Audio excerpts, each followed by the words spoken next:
우리는 지난주 오늘 본문을 통해서 박해 속에 숨겨진 하나님의 섭리에 대한 말씀을 나누었습니다. 오순절 성령 강림 이후에 예루살렘 교회는 폭발적으로 성장했고 불과 두어 달 만에 8,000명이 넘는 메가처치로 초대형 교회로 성장을 했습니다. 그러자 예루살렘 교회의 이런 폭발적인 성장에 위협을 느낀 유대교 종교 지도자들이 사도들과 성도들을 핍박하기 시작했고 마침내 스데반 집사를 돌로 쳐 죽이는 사건이 발생합니다.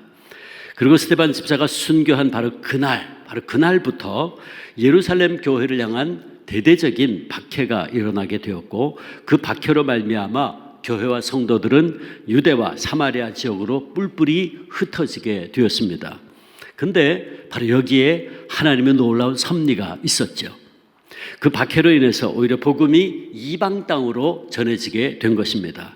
박해가 초대교회 성도들의 흩어짐을 가져왔고 그 흩어짐으로 인해서 복음이 이방 땅에도 흩뿌려지게 되었던 겁니다.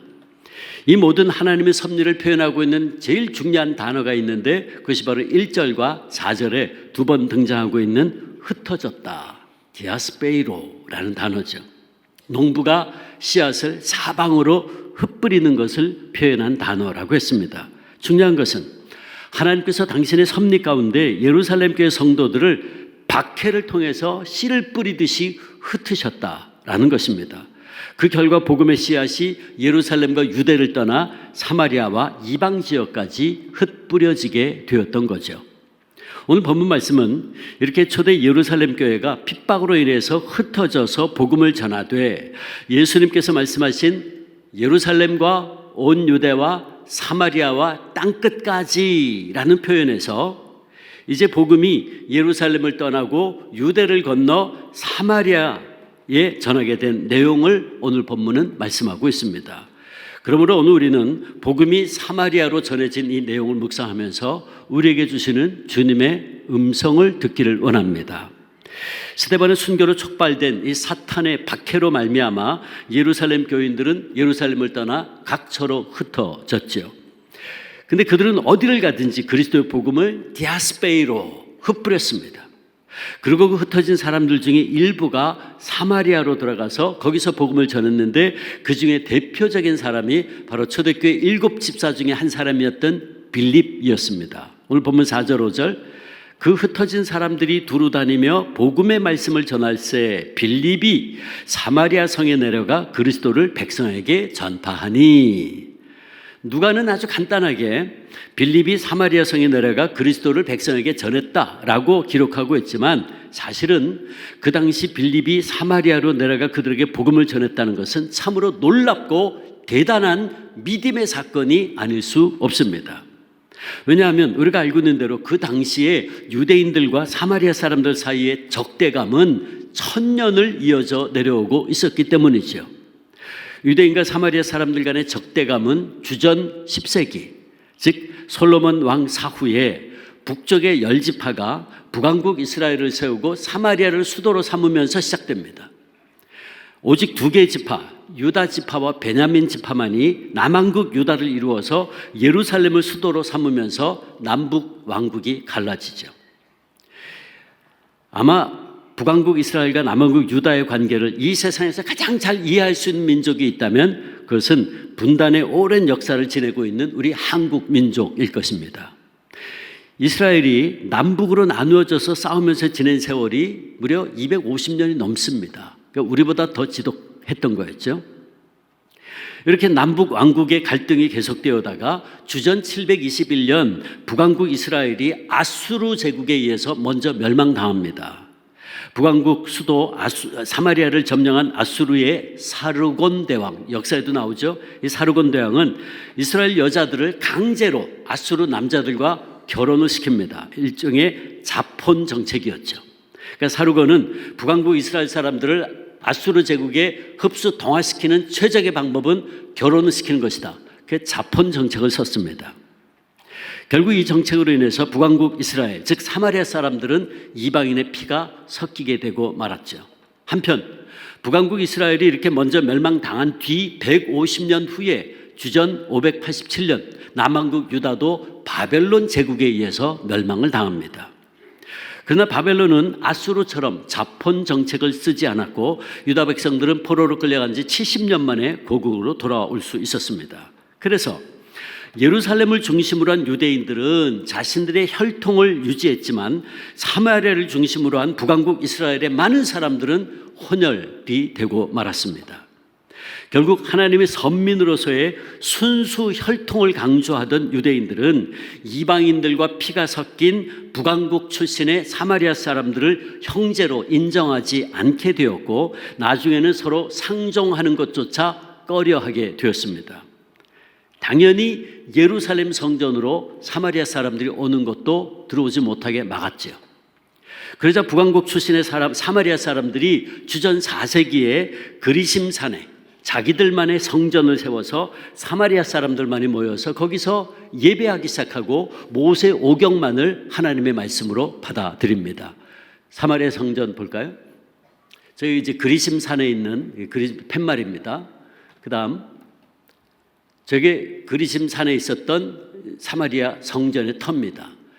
저게 지금 산 꼭대기인데 지금 저 눈앞에 보이는 저 팔각형으로 되어 있는 거는 주후 3, 4세기경의 비잔틴 교회 흔적입니다. 그리고 예수님 당시의 사마리아 성전, 수가성이 여인과 대화할 때 우리는 이곳에서 사마리아에서 예배드리는데 너희들은 예루살렘에 예배하는구나 하면서 예수님과 대화했을 때의 그 사마리아 성전이 바로 저기예요. 그래서 저 지금 성전 밑에 지금 그 지하에 묻혀 있다고 그럽니다. 지금 비잔틴 성전 밑에 사마리아 성전이 묻혀 있다고 그러고, 그러니까 예수님 당시의 사마리아 성전이 저 밑에 지금 있다고 그래요. 그 다음 사진. 예. 그 다음. 저게 지금 팔각형으로 되어 있는 비잔틴 교회 터입니다. 그러니까 저 밑에 지금 원래 오리지널 사마리아 성전이 지금 밑에 있는 거죠. 자, 이렇게 되면서 결국 예루살렘 중심의 유대인들과 사마리아 중심의 유대인들, 사마리아인들이죠. 서로를 더욱더 적대시하게 되었고 후에 유대인들은 사마리아 사람들을 아예 사람으로 취급을 하지 않았어요. 예수님 당시에도 그들 사이의 적대 감정은 최고조에 달해 있었습니다.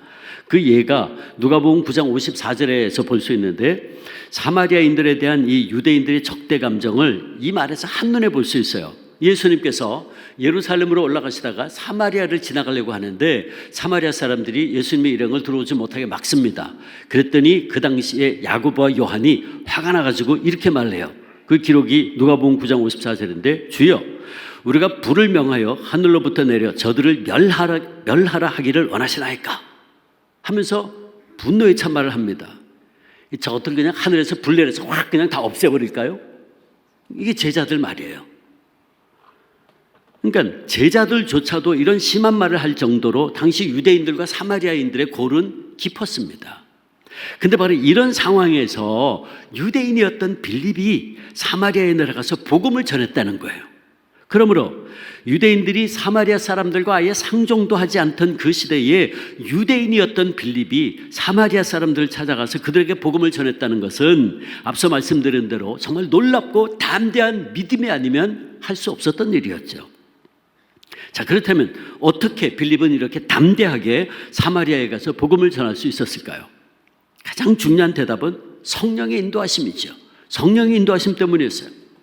빌립이 담대하게 사마리아에 내려가서 그리스도의 복음을 전할 수 있었던 것은 사도행전 8장 26절에서 40절에서 볼 수 있는 대로 그가 성령의 강권적인 인도하심에 의해서 광야로 내려가서 그 당시에 이디오피아의 내시 이방인에게 복음을 전한 사건을 통해서도 분명히 알 수 있습니다. 그러므로 성령의 인도하심, 이것이 바로 빌립이 사마리아에 내려가서 복음을 전하게 된 가장 중요한 이유였죠. 그 다음에 또 한 가지 설명이 가능한데 그것은 바로 빌립이 헬라파 유대인이었기 때문입니다. 그 당시 예루살렘 교회 성도들은 두 부류의 유대인들이 있었어요. 하나는 히브리파 유대인, 하나는 헬라파 유대인이 있었습니다. 다 유대인들입니다. 사마리아 사람들처럼 피가 섞인 것이 아니고 다 유대인들이에요. 유대 혈통을 지닌 사람들. 근데 히브리파 유대인이 있고 헬라파 유대인들이 있었다. 히브리파 유대인들은 누구냐 하면 조상 대대로 이스라엘 땅에서 태어나서 히브리 말을 모국어로 자기 말로 사용하고 이스라엘 안에만 살았던 사람들을 말합니다. 따라서 이스라엘만이 선민이라는 편협한 생각에 사로잡혀 있던 배타적인 사람들이었죠. 반면에 헬라파 유대인들은 이방 지역에 태어나 살면서 당시 세계 공용어인 오늘날 영어에 해당하는 헬라어를 모국어로 사용하는 유대인들로 그들은 이방 세계에 대해서 마음이 폭넓게 열려있던 사람들이었습니다. 유대인입니다. 그런데 이방 지역에서 태어나서 헬라 말을 쓰던 사람들을 이야기하죠. 그런데 하나님께서는 이 복음의 세계화를 위해서 바로 이 헬라파 유대인들을 사용하셨어요. 빌립이 바로 대표적인 헬라파 유대인이었습니다.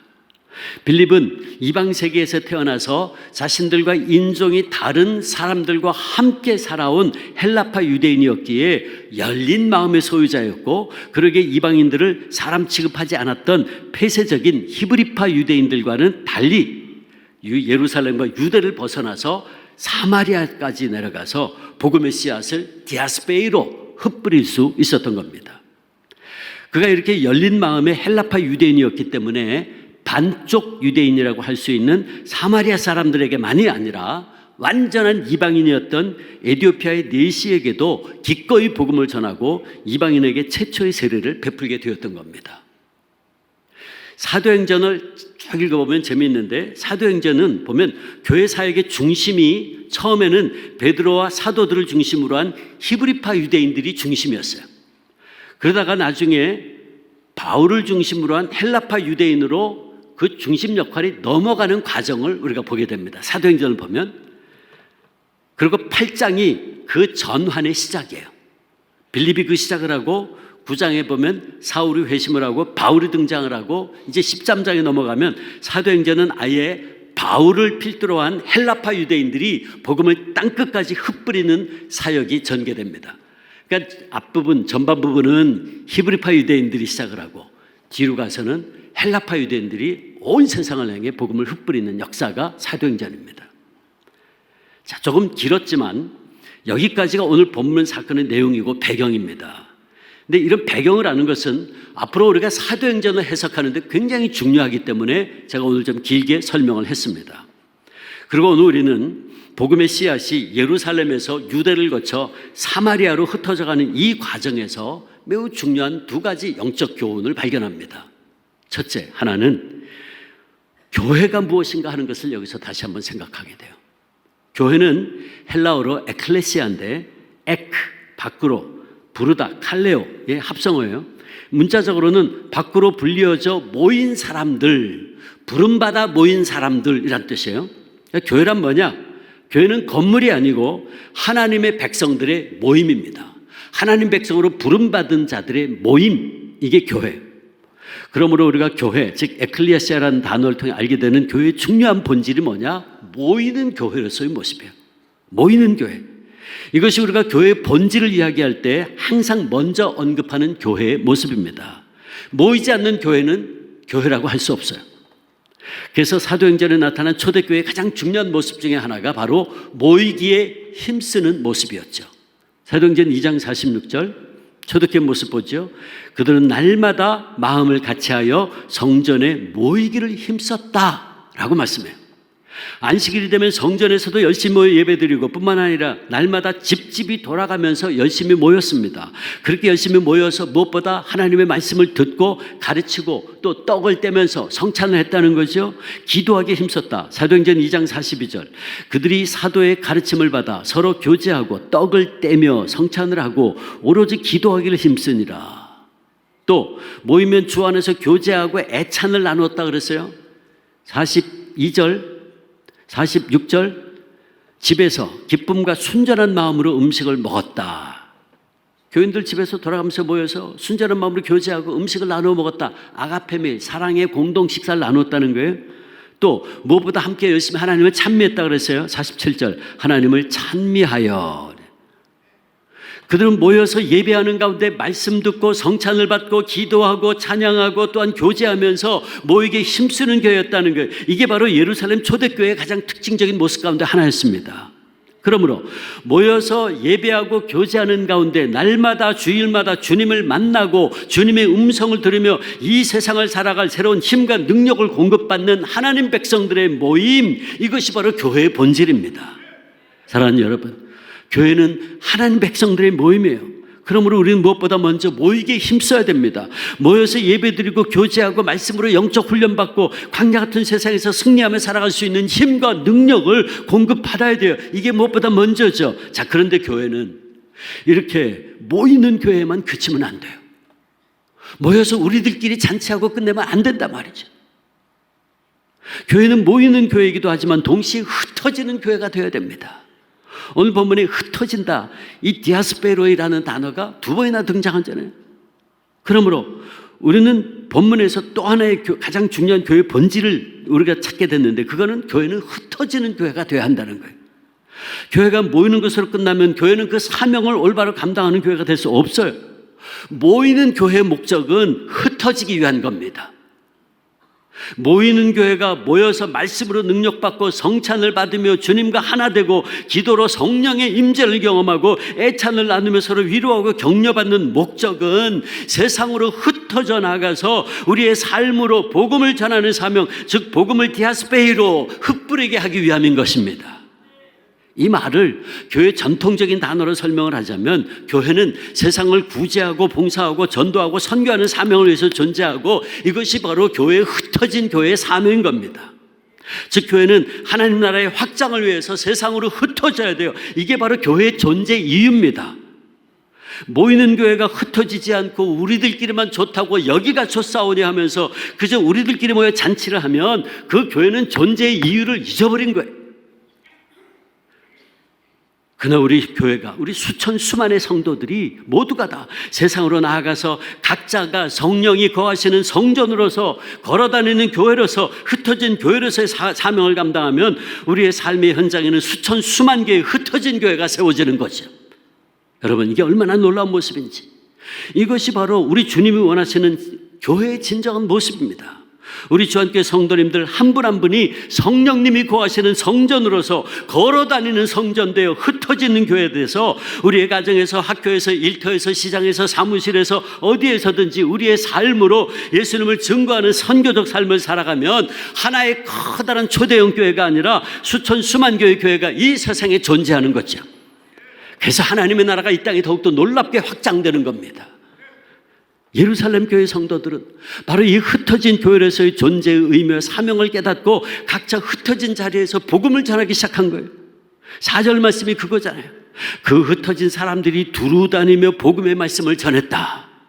그들은 핍박과 박해가 두려워서 자신들을 안전한 곳으로 숨으려고 하지 않았어요. 핍박당하고 있잖아요. 숨어야죠. 정체가 드러나면 안 되죠.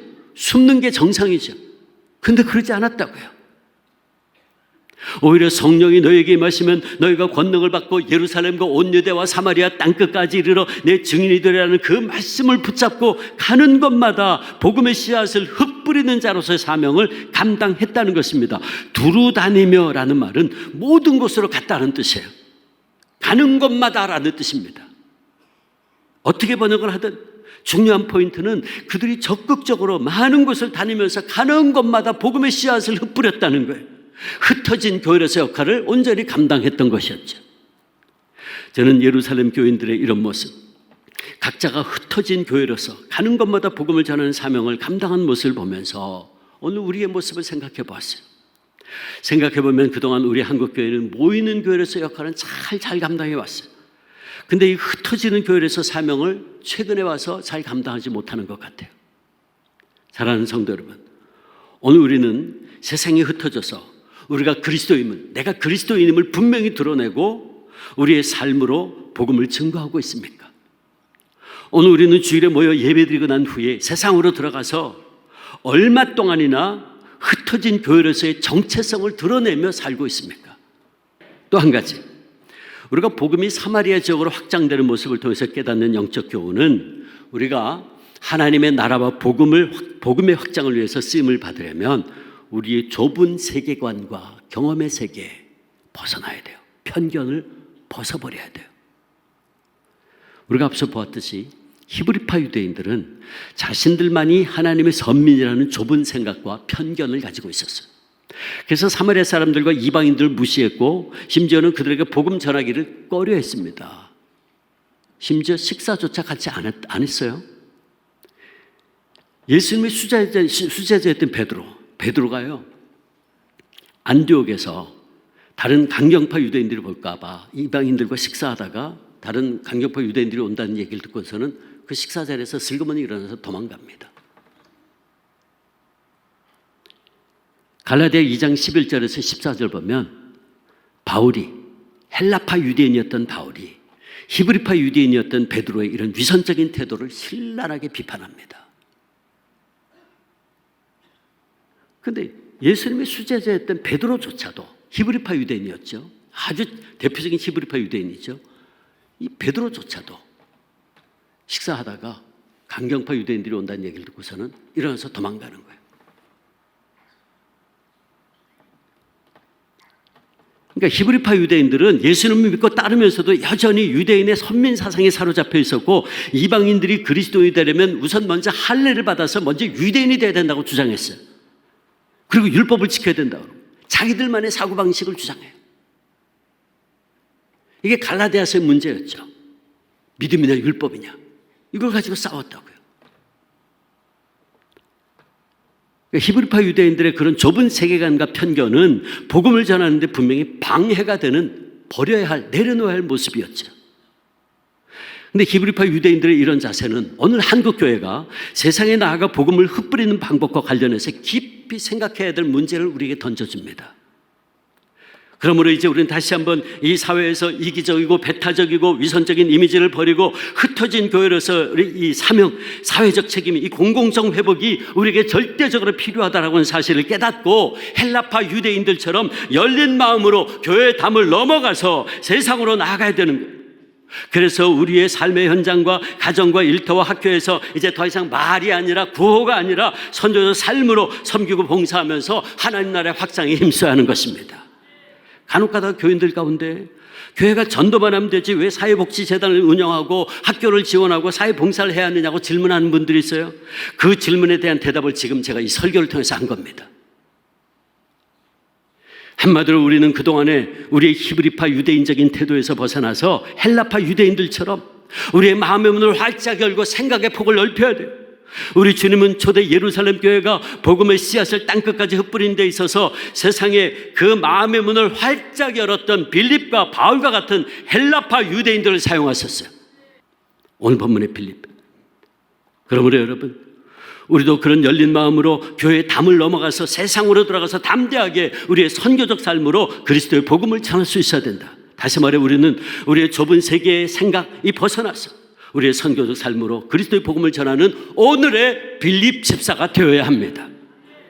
우리가 오늘의 빌립 집사가 돼서 담대하게 교회의 담을 넘어 세상으로 나아가 선교적 삶으로 복음의 씨앗을 우리의 삶의 현장에 흩뿌릴 때에 사마리아 성에 놀라운 이적과 기사가 일어나고 큰 기쁨이 있었듯이 우리에게도 그런 놀라운 기쁨의 역사가 일어날 줄로 믿습니다. 말로만이 아닌 우리의 선교적 삶으로 전한 예수 그리스도의 복음의 역사에서 이적과 기사와 치유와 회복의 역사가 일어나게 될 겁니다. 그렇습니다. 예수 그리스도의 이름이 역사하는 곳에는 귀신이 쫓겨나고 치유의 역사가 일어나요. 오늘 7절 8절 보세요. 빌립이 그리스도의 물이 그리스도를 전하니까 많은 사람에게 붙었던 더러운 귀신들이 크게 소리 지르며 나가고 많은 중풍병자 못 걷는 사람이 나으니 그 성에 큰 기쁨이 있더라. 아멘. 그렇습니다. 이게 복음의 능력이에요. 이게 우리가 선교적 삶으로 그리스도의 복음이 전해질 때 이런 놀라운 역사가 오늘도 우리 가운데 일어난다 그 말입니다. 치유와 회복의 역사가 일어나요. 왜? 복음은 구원을 주시는 하나님의 능력이 되기 때문에 그렇습니다. 그래서 결과적으로 큰 기쁨이 있게 되죠. 바라기는 우리 주 안의 모든 성도님들의 가정과 일터에도 우리가 선교적 삶을 통해서 증거한 예수 그리스도의 이름으로 구원과 치유와 회복의 역사가 우리의 삶 속에, 여러분의 가정 속에, 일터에, 이 민족 가운데 다시 한번 불일 듯 일어나기를 주님의 이름으로 축원합니다. 축원합니다.